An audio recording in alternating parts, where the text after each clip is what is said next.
antara syariat, tariqat, hakikat, ma'rifat ini adalah 4 hal yang tidak boleh dipisahkan. Syariat tidak bisa dia berdiri sendiri. Tariqat tidak bisa ia berdiri sendiri. Hakikat tidak bisa ia berdiri sendiri. Ma'rifat tidak bisa ia berdiri sendiri. Maka ma'rifat itu puncaknya adalah syariat. Puncak syariat itu adalah tariqah. Puncak tariqah itu adalah hakikat. Dan puncak hakikat itu adalah ma'rifat. Maka dia saling berkaitan satu dengan yang lainnya. Kalau ada orang mengaku dia ma'rifat tapi dia tidak bersyariat, maka berarti dia itu sama dengan iblis. Perhatikan. Yang tanya, iblis itu bermakrifat atau tidak?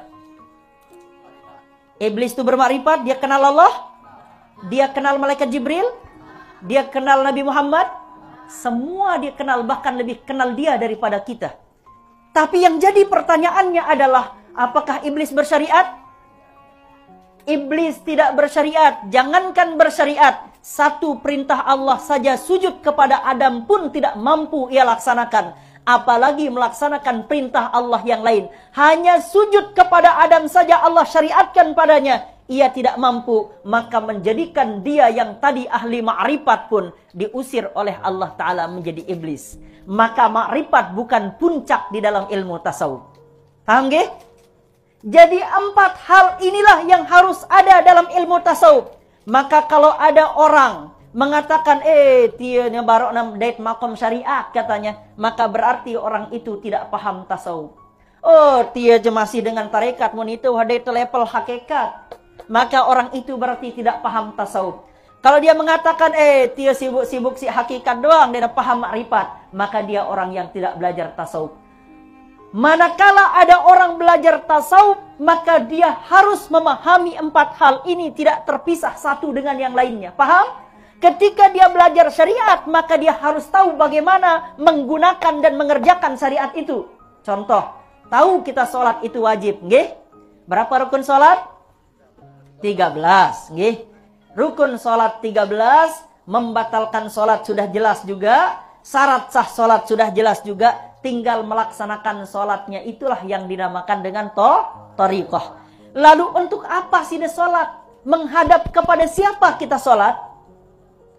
Menghadap kepada Allah. Sekarang ditanya, Allah itu namanya apa?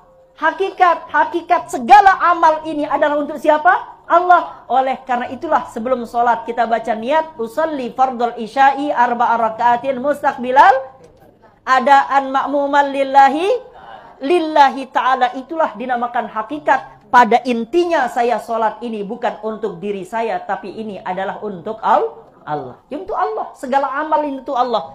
Maka mengetahui syariat. Oh, ternyata ini sholat namanya. Mengetahui bagaimana cara mengerjakan sholat yang benar dan khusyuk.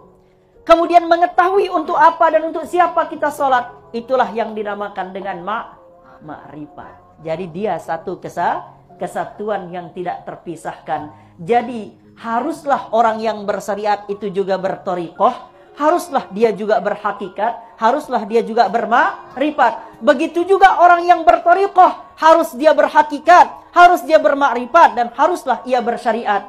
Orang yang berhakikat juga harus bermakrifat, harus bersyariat, harus berthariqah. Orang yang bermakrifat pun harus bersyariat, berthariqah dan berhakikat. Tidak dia putus rantai yang 4 ini. Kalau dia putus salah satu, maka dia akan menjadi mangsa dari iblis la'natullahi alaih.